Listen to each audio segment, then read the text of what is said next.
Hello నమస్తే. నేను journalist Srinivas. ఈరోజు న్యూస్ అనాలిసిస్‌లో ముందుగా 'దిశ' పేపర్‌లో వచ్చిన వార్తలను చూద్దాం. టార్గెట్ వైసీపీగా చంద్రబాబు నాయుడు గారు పనిచేయబోతున్నారట. మరి చంద్రబాబు నాయుడు గారు టార్గెట్ వైసీపీ చేయకపోతే టార్గెట్ టీడీపీ చేస్తారా? చేయడు కదా! ఇప్పుడున్న ప్రస్తుత పరిస్థితులైతే టార్గెట్ వైసీపీ ఉంటది. ఒకవేళ తర్వాత ఉంటే గింటే 2028, 29 ప్రాంతంలో టార్గెట్ బీజేపీయో, టార్గెట్ జనసేననో అంటే వాళ్ళ మధ్యలో ఏమైనా స్ప్లిట్ వస్తే ఉంటదేమో తప్ప అప్పటి వరకైతే టార్గెట్ బీజేపీనే ఉంటది. ఏదో వైసీపీనే ఉంటది. సారీ. ఎందుకంటే ఇయాలున్న ఆంధ్రప్రదేశ్‌లో ఉన్న పార్టీల్లో కమ్యూనిస్టులు, కాంగ్రెస్ పార్టీ అంత స్థాయిలో ప్రాబల్యం లేవు కాబట్టి, ప్రభావం చూపట్లేదు కాబట్టి, ఉన్న ప్రభావం చూపేది 40% ఓట్లున్న వైఎస్ జగన్మోహన్ రెడ్డికి సంబంధించిన వైసీపీ పార్టీని. దాంతోనే భవిష్యత్తులో వాళ్ళకి ప్రమాదం ఉంది. భవిష్యత్తులో వాళ్ళకి పోటీ కూడా అదే పార్టీతోనే. ఎందుకంటే 3 పార్టీలు కలిసి కూటమి పెట్టినా గానీ, అసలు గెలుస్తామా గెలవా అనే ఒక మీమాంస డౌట్‌లో లాస్ట్ టైమ్ జరిగిన 2024లో జరిగిన ఎన్నికల్లో ఉండేది. దాని తర్వాత అనేక చర్చలు, అనేక దానిపైన ప్రచారాలు జరిగినాయి. లేదు లేదు ఇది కూటమి విజయం కాదు, ఈవీఎంల విజయం అని కొంత సోషల్ మీడియాలో ప్రచారం జరిగింది. దాంట్లో సోషల్ మీడియా వైసీపీ వాళ్ళు కూడా ప్రచారం చేశారు. సరే అది ఎంతవరకు నిజమో, ఎంతవరకు అబద్ధమో మనకు తెలవదు గానీ, అదొక చర్చ జరిగింది. ఎన్నికలకు ముందు జగన్మోహన్ రెడ్డికి, వైసీపీకి ఉన్న ఆ క్రేజు అది చూస్తే వాస్తవంగా వైసీపీ గెలిచే అవకాశం ఉందని ఒక చర్చ. లేదు లేదు 3 పార్టీలు కలిసినాయి కాబట్టి ఓటు స్ప్లిట్ కాదు కాబట్టి కూటమే గెలిచే అవకాశం ఉందని ఈ 2 చర్చల మధ్యలో మొత్తానికి 164 సీట్లతోనే కూటమి విజయం సాధించింది. ఆ ఎన్నికల సందర్భంలో ఎన్నికల ముందు జగన్మోహన్ రెడ్డి గారు పార్టీ వైసీపీ వై నాట్ 175 అని ఒక స్లోగన్ తీసుకుంది. ఆ స్లోగన్‌తో పాటు కుప్పంలో కూడా చంద్రబాబు నాయుడు గారు గెలిచే పరిస్థితి లేదు అని ఒక ప్రచారాన్ని చేశారు. దాంట్లో భాగంగానే కుప్పం మీద బాగా దృష్టి పెట్టారు. కుప్పంలో కూడా వాస్తవంగా ఇప్పుడు పల్లా శ్రీనివాసరావు తెలుగుదేశం పార్టీ రాష్ట్ర అధ్యక్షుడుకి వచ్చిన గాజువాక అక్కడ ఆయనకు వచ్చిన ఓట్లన్న మెజారిటీ కూడా చంద్రబాబు నాయుడు గారికి రాలే. అత్యధిక మెజారిటీ వచ్చింది ఆయనకి. చంద్రబాబు నాయుడు గారికి మెజారిటీ తగ్గింది. చావు తప్పి కన్ను లొట్టబోయిందని ఒక పద్ధతిలో గెలవడం అయితే గెలిచారు కానీ, అంటే ఒక ముఖ్యమంత్రి స్థాయిలో, ఒక రాష్ట్ర నాయకుడి స్థాయిలో 45 సంవత్సరాల రాజకీయ అనుభవం ఉన్న నాయకుడి స్థాయిలో ఓ 4 సార్లు ముఖ్యమంత్రి నాలుగోసారి ముఖ్యమంత్రి కాబోతున్న నాయకుడికి వచ్చేంత మెజారిటీ అయితే రాలే. అంటే దీన్ని దృష్టిలో పెట్టుకోండి చంద్రబాబు నాయుడు గారు. నన్నే ఓడియటానికి చూసిండు జగన్మోహన్ రెడ్డి కుప్పంలో. కాబట్టి అసలు కడప నుంచే స్టార్ట్ చేస్తాను. ఈ నెల 27, 28, 29న తెలుగుదేశం పార్టీ మహానాడు ఉంది. అక్కడ పెట్టిండు. మహానాడు పెట్టిండు కాబట్టి టార్గెట్ వైసీపీ అని Telugu Desam party media, social media అనుకుంటుంది. కానీ మహానాడులు పెడితేనో, లేదంటే పెద్ద బహిరంగ సభలు పెడితేనో టార్గెటు ఇంకో పార్టీ అయిద్దనుకోవటం అంత కరెక్ట్ కాదేమో. ఎందుకు అంటే కడపలో ఉన్న ప్రజలకి మంచి చేయాలి. కడపలో ఉన్న ప్రజలను తెలుగుదేశం పార్టీ వైపు తిప్పుకోవాలి. కడపని అభివృద్ధి చేయాలి తప్ప ఇట్లా మహానాడులు, మీటింగులు పెట్టి ఒక మంది మార్బలాన్ని షో చేస్తే ప్రజలు ఓట్లేస్తారు అనుకుంటే ఇంతకంటే పెద్ద మహానాడులు, ఇంతకంటే పెద్ద మీటింగులు కూడా కడపలో పెట్టిన రోజులున్నాయి. రాజశేఖర రెడ్డి ఉన్నప్పుడు కానీ, ఇప్పుడు కానీ. కానీ వాటితోనే ఓట్లు పడితే వాటితోనే ప్రజలు ఇటు టర్న్ అవుతారని మనం అనుకోలేము. ఈ 4 సంవత్సరాలు ఇప్పుడు 1 ఇయర్ అయిపోయింది. ఎట్లాగ చంద్రబాబు నాయుడు గారు పరిపాలన ఇంకొక జూన్ వస్తే 1 ఇయర్ అయింది. ఇంకా 4 ఏళ్ళు ఉంది. ఈ 4 సంవత్సరాలలో చంద్రబాబు నాయుడు గారి ప్రభుత్వం కడపకి ఏం చేస్తది? కడప ప్రజలు కడప కరువుని ఎట్ట తీరుస్తది? కడప స్టీల్ ఫ్యాక్టరీ గానీ, రకరకాల అక్కడ రావాల్సిన ప్రాజెక్టులు గానీ, సామాన్య ప్రజల కంచంలోకి కనీసం ఒక ముద్ద ఎట్లేస్తారు? అనే విషయం పైన ఆధారపడి ఉంటది. కడప గానీ, ఇంకోటి గానీ వైసీపీని టార్గెట్ చేయాలంటే. ఇది జగన్ సొంత గడ్డపై బాబు ఫోకస్సు, కడప జిల్లాకే పరిమితం చేసేలా కట్టడికి ప్రయత్నాలు. నాడు కుప్పంలో జగన్ ఫార్ములా, నేడు ఇక్కడ అమలు. ఈ నెల 27, 28, 29లో కడపలో టీడీపీ మహానాడు చురుగ్గా ఏర్పాటు చేస్తున్న అధిష్టానం.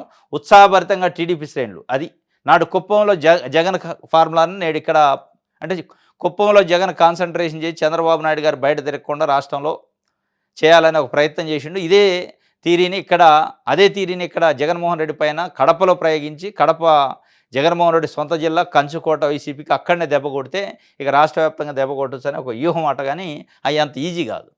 జగన్మోహన్ రెడ్డి కూడా అదే అనుకోండి. వై నాట్ 175 అన్నాడు. కుప్పంలో దెబ్బ తీస్తే మిగతా దగ్గర అనుకుండా మొత్తానికి దెబ్బ పడ్డది. 11 సీట్లకు పరిమితమైంది. ఇక అట్లాంటి ఎందుకు ప్రయోగాలు? మొత్తానికి ప్రజలకి ఎట్లా సేవ చేయాలి, జిల్లాల వారీగా, ప్రాంతాల వారీగా కాకుండా రాష్ట్రాన్ని ఎట్లా అభివృద్ధి చేయాలనే కోణంలో ఆలోచించుకుంటే మంచిది. ఇంకోటి లేడీస్ హాస్టల్లో సీక్రెట్ కెమెరాలు పెట్టారట. విద్యార్థుల ఫిర్యాదుతో గుట్టు రట్టయింది. గుంటూరులో కలకలం, హాస్టల్ యాజమాన్యం వేధింపులు తాళలేకపోతున్నాం.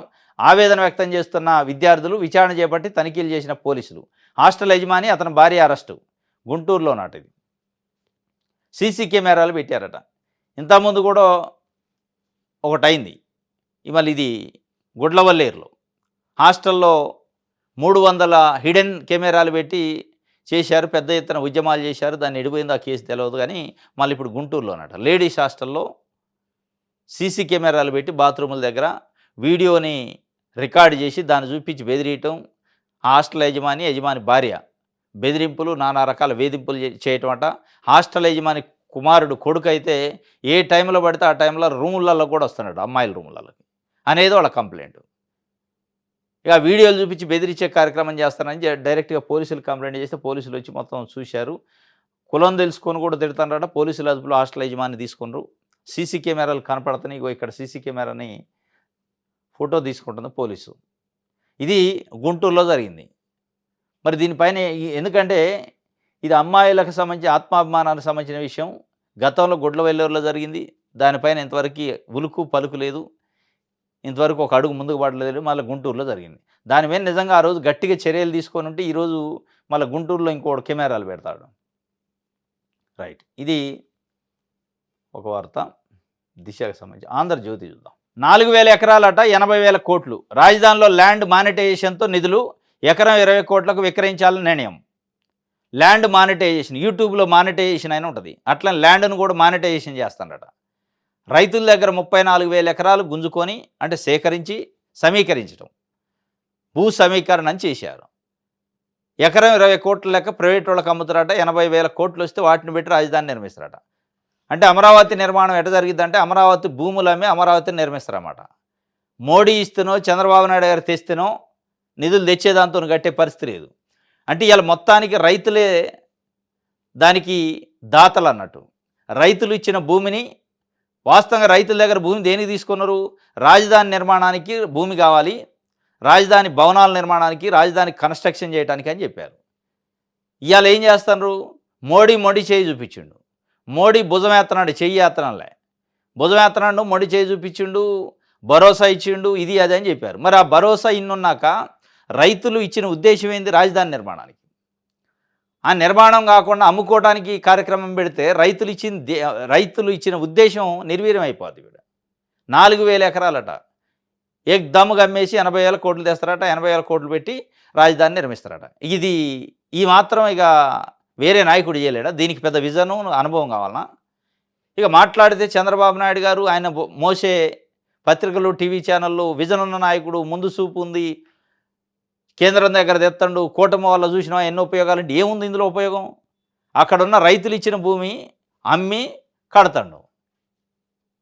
ఇది మనం ఊర్లలో గిట్లా భూమి అమ్మి ఇల్లు కట్టుకున్నట్టు, భూమి అమ్మి పెళ్లి చేసినట్టు, పిల్లగాడు పెళ్లి చేసినట్టే ఉంది కథ. ఇక దీంట్లో పెద్ద ఉద్ధరించేది ఉంది. ఆయన ఇప్పుడు తాతలో తండ్రిలో సంపాదించింది అమ్మి ఒక మంచి బంగ్లా కట్టుకుంటే ఇక ఆయన పెద్ద కష్టపడ్డట, చేసినట్టు. అది అదే ఉంది కథ. 2015 ఆ ప్రాంతంలో సమీకరించిన భూమిని, రైతులు ఒక మంచి ఉద్దేశంతో ఇచ్చిన భూమిని 4,000 ఎకరాలు అమ్మేసి అడ్డంగా ఆ డబ్బులు పెట్టి కడతారట. మరి ఇక మనం కూటమిలో కలిసింది దేనికి? బీజేపీతో పొత్తు దేనికి? డబల్ ఇంజన్ సర్కారు దేనికి? మోడీ వచ్చి చేసింది ఏంది? మోడీ భరోసా ఇచ్చిండు చంద్రబాబు నాయుడు గారు వల్లనే. అంటే ఏం భరోసా ఇచ్చినట్టు? ఏమైనట్టు?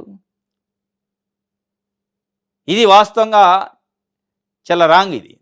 ఎందుకంటే ఇవాళ 4,000 ఎకరాలు అమ్మి సరే కట్టొచ్చు, ఇక అయిపోయింది, నేను రాజధాని నిర్మాణం చేసినట్టే దానికి పెద్ద ఉద్ధరించాలి, దానికి పెద్ద నాయకులు అవసరం లేదు.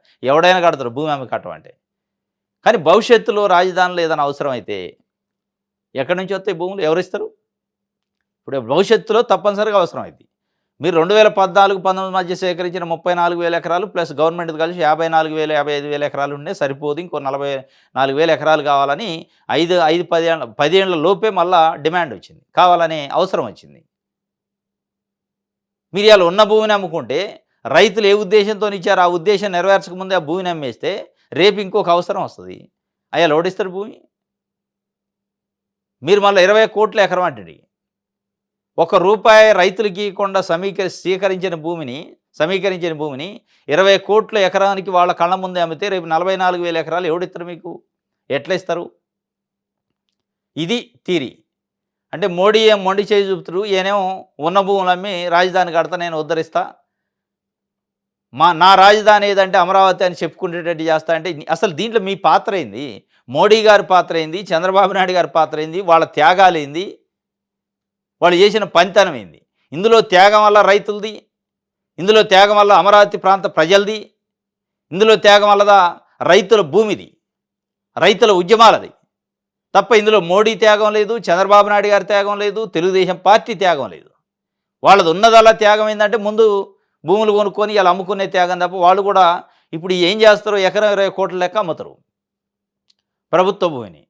20 కోట్ల లెక్క వచ్చి అమ్మిన తర్వాత ఒక రియల్ ఎస్టేట్ భూమి తెచ్చిన తర్వాత వీళ్ళు అంతకుముందు కొనుక్కున్న భూములు ఉన్నాయి. తెలుగుదేశం పార్టీ వాళ్ళ సానుభూతి పరులు అప్పుడు రాజధాని వస్తుందని 2014-19 మధ్యలో కొని ఇప్పుడు రాజధాని జగన్మోహన్ రెడ్డి హోల్డ్లో పెట్టిన తర్వాత డిమాండ్ పడిపోయింది. అవన్నీ మళ్ళీ 20-25 కోట్లకి ఇలా అమ్ముకుంటారు. అంటే ఇన్సైడర్ ట్రేడింగో లేకపోతే రియల్ ఎస్టేట్ చేయడానికో ఈ రాజధానిని వాడుకుంటున్నారు తప్ప నిజంగానే రాజధాని కోసం పనిచేస్తున్నట్టు లేదు. చూస్తండి ఈ 20 కోట్లకి 4,000 ఎకరాలు అమ్మటం ఏంది? ప్రజలు ఇచ్చిన ఉద్దేశం ఏంది? దానిపైన మోడీతో కొట్లాడలేక, మోడీతో గట్టిగా మాట్లాడలేక మోడీని భజన చేసి ఈ భజన కార్యక్రమం కోసం మళ్ళీ దీన్ని ఇక్కడ రైతులు ఇచ్చిన ఉద్దేశాన్ని వెన్నుపోటు పొడిచే కార్యక్రమం ఇది.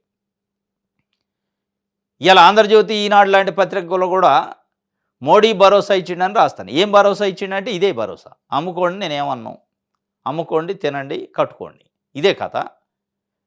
మళ్ళీ ఆంధ్రజ్యోతి స్టార్ట్ చేసింది నిన్న మొన్న.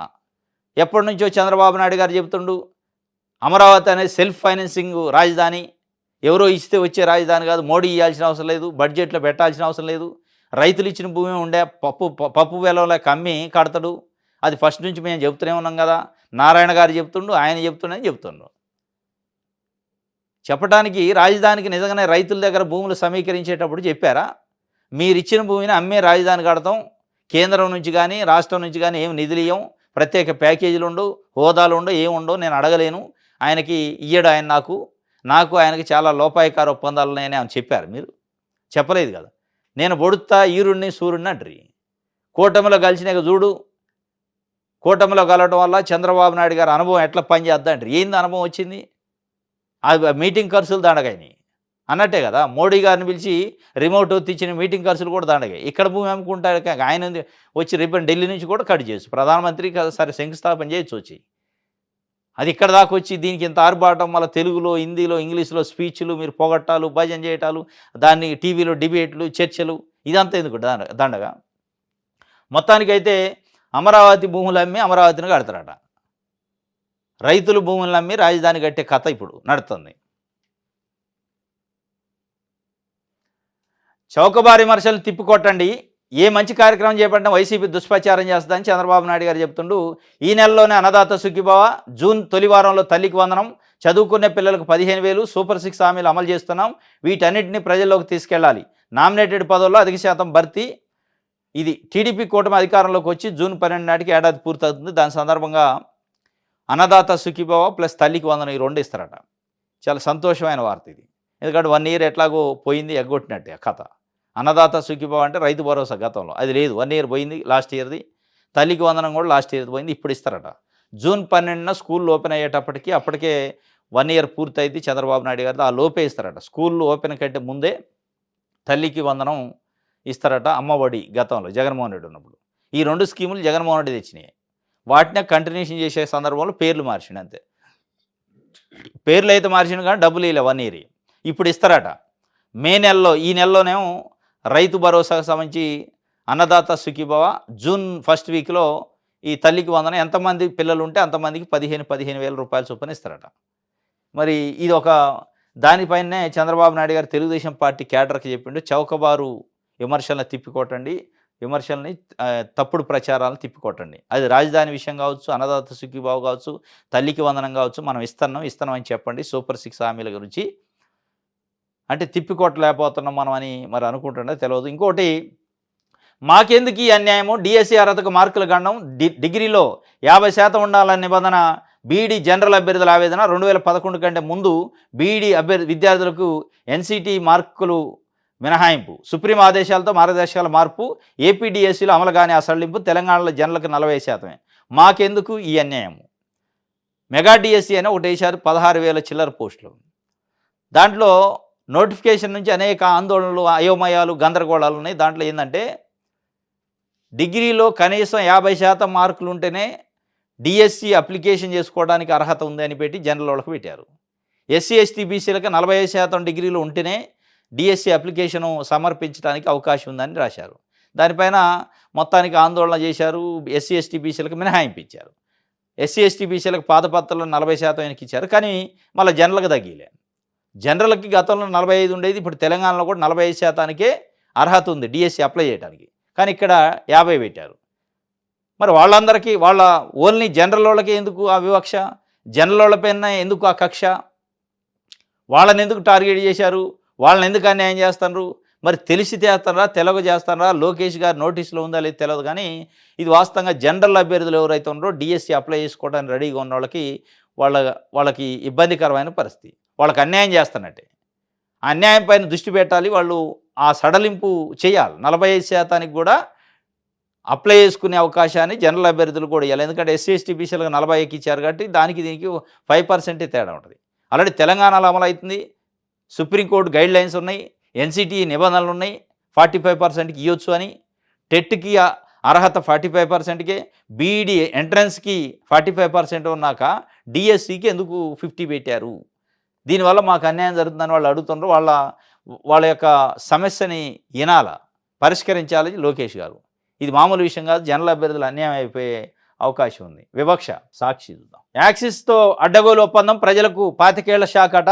₹2.49 నాడు గగ్గోలు, ₹4.60 నేడు అడ్డగోలు. కరెంటు కుంభకోణానికి చంద్రబాబు యాక్సెస్ ఇచ్చిండట.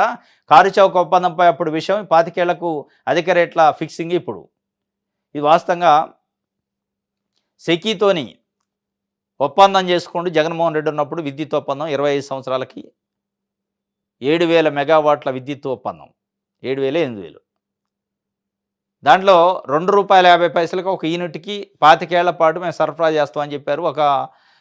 చాలా లాభం జరిగింది రాష్ట్రానికి.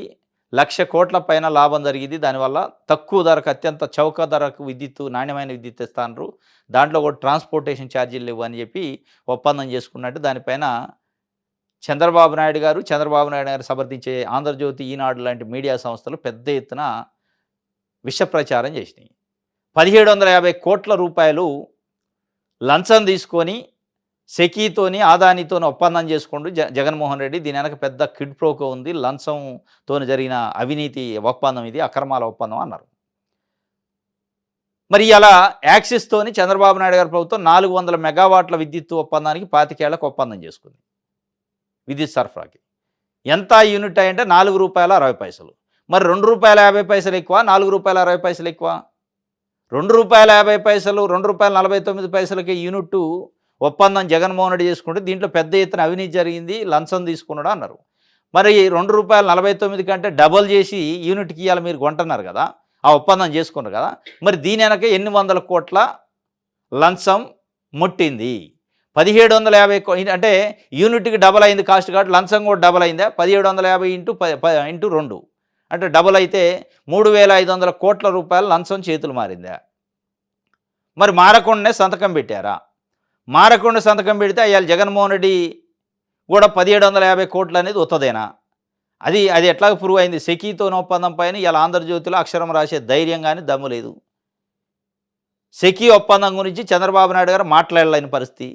మనం అనవసరంగా తప్పు అనం కాదు, చాలా కరెక్ట్. చౌకైన ధరలకే జగన్మోహన్ రెడ్డి ఒప్పందం చేసుకుంటూ మనం అనవసరంగా పప్పులో కాలేసి తప్పు చేసినాం అని చెప్పి, ఎందుకంటే ఏపీఆర్సీ చెప్పింది చాలా అద్భుతమైన ఒప్పందం అదని. ఇక దాంతో వాళ్ళు డిఫెన్స్లో పడ్డారు. అక్కడ మాట్లాడలేని పరిస్థితి. లంచం ఇదంతా విషం కక్కే వారం తప్ప మనం చేసిన తప్పు అనేది వాళ్ళకి అర్థమైపోయింది. దాని గురించి మాట్లాడలే. సరే, అది ఒక భాగం, అది అయిపోయింది. దాంట్లో ఉన్న అనుమానాలు, దాంట్లో ఉన్న అపోహలన్నీ తొలగిపోయినాయి. ఇవాళ దీంట్లో ఉన్న అపోహలనే తొలగించాడు. ₹4.60 యూనిట్కి ఎందుకు తీసుకున్నారు? దీని వెనక ఏం జరిగింది? లంచం ఏంది? మతలబ్ ఏంది? ఈ ఒప్పందం వెనక ఉన్న కుట్ర ఏంది? అవినీతి ఏంది? అక్రమం ఏంది? దీని గురించి ఆంధ్రజ్యోతి, ఈనాడు ఎందుకు రాయట్లే? ప్రభుత్వం ఎందుకు ఎవరనియట్లే? అంటే అవినీతికి యాక్సెస్ ఇస్తాడా చంద్రబాబు నాయుడు గారు? అవినీతి ఒప్పందానికి యాక్సెస్ ఇచ్చిండా? అవకాశం ఇచ్చిండా? అనేది ఇవాళ చర్చ. ₹4.60కి నేడు అడ్డగోలు, నాడేం గగ్గోలు పెట్టారు. అయ్యాల జగన్మోహన్ రెడ్డి తీసుకున్న కాబట్టి గగ్గోలు. ఇవాళ చంద్రబాబు నాయుడు గారు తీసుకున్న కాబట్టి ఏది చేసినా లోక కళ్యాణమే. అది అవినీతి చేసినా, ఎక్కువ ధరకు కొన్నా, తక్కువ ధరకు అమ్మినా, ఏది చేసినా లోక కళ్యాణమే. లేకపోతే అమరావతిలో భూములు గుంజుకొని రైతుల దగ్గర మళ్ళా ప్రైవేట్ వాళ్ళకి అమ్మినా అంతా లోక కళ్యాణమే. ఆయన చేస్తే తప్పే ఉండదు. అసలు ఆయన తప్పేట చేస్తాడు, ఆయన ఋషి కాదు ముని అన్నట్టు కొన్ని పత్రికలు, టీవీ ఛానల్ రాస్తాయి. మైనింగ్ మాఫియా డాను ఎంపీ వేమిరెడ్డి, మైనింగ్ యజమానులకు ఎంపీ బెదిరింపులట. వెంకటగిరి రాజా గన్లు సహా చాలా మూసేశారు. వ్యాపారం చేయాలంటే వేమిరెడ్డి అనుమతి ఉండాల్సిందే. మైనింగ్ మాఫియా డాను ఎంపీ వేమిరెడ్డి అట, నెల్లూరు ఎంపీ. ఈ మైనింగ్ మాఫియా డాను వేమిరెడ్డి అంటున్నారు. ఎవరు అంటున్నారంటే వైసీపీకి సంబంధించి అనిల్ కుమార్ యాదవ్, మాజీ మంత్రి, అదే నెల్లూరు జిల్లా. మరి ఈ వేమిరెడ్డి మొన్నటిదాకా ఏడుండు? వైసీపీ పార్టీలోనే ఉండు ఎన్నికల ముందు దాకా. వైఎస్ఆర్సీపీ పార్టీలో రాజ్యసభ మెంబర్ అయినా. మరి ఈ మైనింగ్ డాన్ని మీరు ఎందుకు ఉంచుకొని రాయాలా? అంటే మీ పార్టీ మారటాలకు మైనింగ్ డాన్ అయిండు. ఇవాళ తెలుగుదేశం కానీ వైసీపీ పార్టీ ఎట్లా ఉందంటే, వాళ్ళ పార్టీలో ఉన్నప్పుడు శుద్ధపూసలు అంతా కడిగిన ముత్యాలే.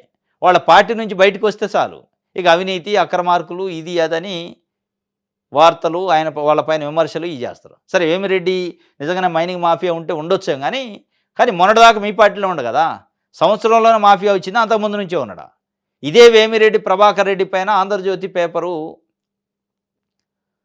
ఒక వార్త రాసింది అప్పట్లో. వేమిరెడ్డి ప్రభాకర్ రెడ్డి, టీటీడీఓగా ఉన్న ధర్మారెడ్డి అప్పట్లో వీళ్ళిద్దరు కలిసి జగన్మోహన్ రెడ్డి కేసులు మాఫీ కోసం ఒక డైమండ్ వాచ్ తీసుకొని ఒక జడ్జి దగ్గర పోయారట. రాజీ పెట్టడానికి ప్రయత్నం చేయడానికి, జడ్జిమెంట్లో మార్పులు చేయించడానికి, లంచం ఇవ్వడానికి జడ్జి దగ్గర పోతే జడ్జి ఆ వాచ్ ఇసిరేసిండట. అట్లాంటి వ్యక్తులు వేమిరెడ్డి ప్రభాకర్ రెడ్డి, ధర్మారెడ్డి అని చెప్పారు. అదే వేమిరెడ్డి ప్రభాకర్ రెడ్డి ఎమ్మటే పచ్చకండా కప్పుకోగానే నెంబర్ 1 మనిషి అని ఆంధ్రజ్యోతి వార్త రాస్తుంది ఇలా. మరి ఈ వేమిరెడ్డి ప్రభాకర్ రెడ్డి మైనింగ్ మాఫియా గురించి ఆంధ్రజ్యోతి వార్త రాద్దా? రాయదు. ఇవాళ ఎందుకు? తెలుగుదేశం పార్టీలు ఉండు కదా. పచ్చ పార్టీలు ఉంటే అంత పచ్చగానే కనపడే. అయ్యాలంటే జగన్మోహన్ రెడ్డి ఎమ్మటి ఉండు, వైసీపీలో ఉండు కాబట్టి అవినీతి, అక్రమార్కుడు, డైమండ్ వాచీలు తీసిపోతాడు అని. ఇవాళ మైనింగ్ మాఫియా చేస్తానని వీళ్ళు చెప్తుండ్రు. వీళ్ళు అయ్యాలేమో వీళ్ళు రాయాలి వార్త, ఏది డైమండ్ వాచ్ రోజు. ఇవాళ మైనింగ్ మాఫియా జరుగుతుంటే ఆంధ్రజ్యోతి రాయదు. మరి ఆ డైమండ్ వాచ్ ఉందో లేదో కళ్ళకు కనపడలే మనకి, కానీ చూడలే మనం. ఆయన రాసిండి, ఆయన చూసి వచ్చిండే ఆంధ్రజ్యోతి రాధాకృష్ణ గారు. కానీ ఇది కళ్ళ ముందు కనపడుతుంది మాఫియా. మైన్స్ ఉన్నాయానికి బెదిరిస్తాడు, అక్కడ ఉన్న వ్యాపారులను బెదిరించి చేస్తాను అనేది చర్చ ఉంది, కళ్ళకు కనపడుతుంది. ఈ కళ్ళకు కనపడేదాన్ని రాయట్లా ఆంధ్రజ్యోతి. మరి గమ్మత్తు ఏందో అర్థం కావట్లే. వేమిరెడ్డి దందా గురించి ఇది సాక్షి పేపర్కి సంబంధించి ప్రజాశక్తి. పాఠశాల ప్రారంభానికి ముందే తల్లికి వందనమాట.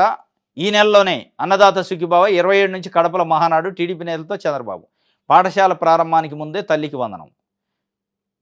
మరి వందనం పెట్టండి జాగ్రత్తగా. పోయినసారి కూడా పాఠశాల ప్రారంభానికి ముందు మీరు లేరు గవర్నమెంట్లో, పాఠశాల ప్రారంభం అయిన తర్వాత అని వస్తుందేమో. చంద్రబాబు నాయుడు గారు వచ్చిండు, ఎంతమంది పిల్లలు ఉంటే అంతమంది అన్నాడు. జూన్ 12 పాఠశాల ప్రారంభం, అదే రోజు మీరు ప్రమాణ స్వీకారం. అయిద్దేమో అనుకున్నారు, రాలే. దానికి 100 కారణాలు చెప్పారు. సంపద లేదు, సృష్టించాక ఇస్తా అని. ఇప్పుడు ఇస్తానంటున్నారు. మరి సంపద సృష్టి అయిందా లేదా తెలియదు, కానీ ఇప్పుడు ఇస్తాం. పాఠశాల ప్రారంభానికి ముందే సంతోషం ఇవ్వాలి. అన్నదాత సుఖీభావట, తల్లికి వందనమాట వస్తుందట. మరి ప్రకటనలకే పరిమితమా లేదా నిజంగా ఇస్తారా అనేది ఇక మనం చూడాలి, వెయిట్ చేయాలి, తప్పదు. ఇక ఆంధ్రప్రదేశ్ సార్ మీరు ఓకే అంటే పీచం అణుస్తాం, నిర్దేశిత పాక్ లక్ష్యాలపై గురి పెడతాం. ప్రధాని మోదీతో ఐఏఎఫ్ చీఫ్ 40 నిమిషాలకు పైగా చర్చలు. భారత అమలు పొదిలో బంగ్లా ఈగ్లా ఎస్ క్షిపణులు. స్ట్రాటోస్పిరిక్ ఎయిర్ షిప్ పరీక్ష సక్సెస్ అయిందట.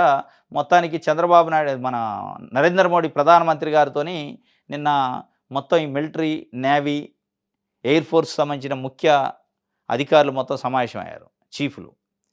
సార్ మీరు రెడీ అంటే సార్లకి మేము రెడీగా ఉన్నాం, మీరు ఓకే అంటే ఇక వాళ్ళ సంగతి ఏది చూస్తాం, మొత్తం టార్గెట్ పెట్టించను అన్నారు.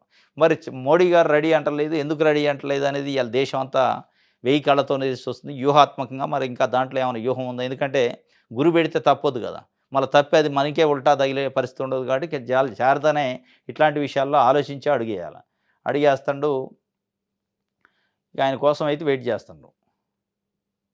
కొలువల గనట అమరావతి పునఃప్రారంభ సభతో మొదలైన ఉద్యోగాల జాతర. ట్రాన్స్మీడియాతో ఒప్పందం, 25,000 ఉద్యోగాలకు ఛాన్సు. అసలు బిల్డింగ్లే లేవు, కొలువులు కానీ ఎక్కడిది? కంపెనీ లేదు, బిల్డింగ్ లేదు, ఆఫీసులే లేవా? కొలువులు గని అయిందట. మోడీ సభ పెట్టగానే మొత్తం వస్తున్నాయట. 25,000 ఉద్యోగాల కోసం వచ్చినట్టే రాశారు. మరి ఈ 25,000 ఉద్యోగాల కథ ఎక్కడొచ్చింది? ఏందంటే రానున్న 3 ఏళ్ళట ఇప్పుడు గాదు. ట్రాన్స్ మీడియాతో ఒప్పందం అట 25,000 ఉద్యోగాలకు ఛాన్స్ ఉందట. అంతర్జాతీయ మెగా కంపెనీల రాకతో యువతకు మెండుగా ఉపాధి, ఉద్యోగాలు. భారీగా పెట్టుబడులు పెట్టేందుకు ముందుకొస్తున్న పారిశ్రామికవేత్తలు, అమరావతి వైపు బడా కంపెనీల ఆసక్తి, ఫలిస్తున్న సీఎం చంద్రబాబు వ్యూహం. అది ఫలించిందా లేదో తెలవదు గానీ ఈళ్ళ భజన ఎక్కువైంది. ఇక ఫలించకనే ఆయన మోడీ వచ్చిండు, మొండి చెయ్యి చూపిచ్చిండు, భుజం ఎత్తన్నాడు, భుజం లేదు, చెయ్యి లేదు, అది అయ్యేది కాదు, పోయేది కాదు తెలిసిపోయింది ఆయనకి. మనం హిందీలో, ఇంగ్లీష్‌లో, తెలుగులో ఎంత పొగిడినా ఆయన నానలేదు. జనపనార లెక్క కదలలే. ఇక మనకి డబ్బులు ఇయ్యడం మన లేదు. మనం కూడా గట్టిగా అడిగే పరిస్థితి లేదు. మనకున్న బొక్కలు మనకున్నాయి. కాబట్టి ఇక రైతులే మనకు దిక్కు. రైతులు రాజధాని కోసం ఇచ్చిన భూముల్ని అమ్మి కడతామని చెప్తే అయిపోద్ది అని ఏదో ఒక రకంగా అమ్మే ప్రయత్నం 40,000 ఎకరాలు చేస్తాండు. 4,000 ఎకరాలు అమ్ముతాడట విషయాలందరూ. గాలివాన బీభత్సం అంట నిన్న వివిధ జిల్లాల్లో 6 మృతి, నీట మునిగిన పంటలు, రైతులకు తీవ్ర నష్టం. మరో 2 రోజులు అకాల వర్షాలు, వాతావరణ శాఖ కలెక్టరేట్లలో కంట్రోల్ రూముల ఏర్పాటు. గాలి వాన బీభత్సం ఒకవైపు ఉంది, ఇంకొక వైపు ధాన్యం కొనుగోలు కేంద్రాల్లో రైతులు అట్లే మగ్గిపోతున్నారు. ధాన్యం తడిసిపోయే పరిస్థితి. మరి ప్రభుత్వం ఏం పట్టించుకునే పరిస్థితి లేదు. ఇంకోటి మోదీ మొండి చెయ్యి, రాజధాని అమరావతికి నిధుల ప్రకటన లేదు, ప్రత్యేక హోదా లేదు, విభజన చట్ట హామీలు దాటవేత, వెనకబడిన జిల్లాల ప్యాకేజీ ఊసే లేదు, పోలవరం నిధులు, 6 ప్యాకేజీలపై మౌనం, వామపక్షాల ఆగ్రహం. వామపక్షాలు తెలుస్తుంది, మిగతా పార్టీలు తెలుస్తుంది కానీ చంద్రబాబు నాయుడు గారికి తెలవట్లేదు, జనసేనకు తెలవట్లేదు. మీడియా తెలుగుదేశం పార్టీని మోసే మీడియా తెలవదులే. మోడీ భరోసా ఇచ్చిపోయిండు అంటున్నారు. ఏం భరోసా అంటే ఏం లేదు, ఉత్తదే. నేను భుజమేస్తా అన్నాడు. ఆ భుజాలు కాదు వేయాల్సింది, నిధులు వేయాల. భుజం ఎత్తి వేసుకో నిధులు వేయాలి కానీ అనేది ప్రత్యేక ప్యాకేజీకి సంబంధించి చెప్పలే, హోదాకి సంబంధించి చెప్పలే, వెనకబడిన జిల్లాలకు సంబంధించి చెప్పలే, రాజధాని నిధులకు సంబంధించి చెప్పలే, ఎక్కడ ఏ మాట చెప్పలే.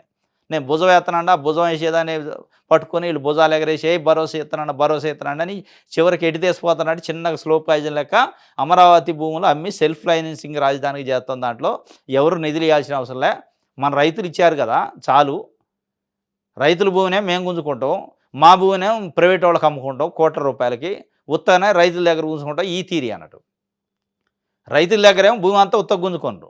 వీళ్ళేమో ముందే రాజధాని వద్దని ముందు కొనిపెట్టుకొనరు. ఈ కొనిపెట్టుకుందని ఇవాళ రియల్ ఎస్టేట్ చేస్తారు.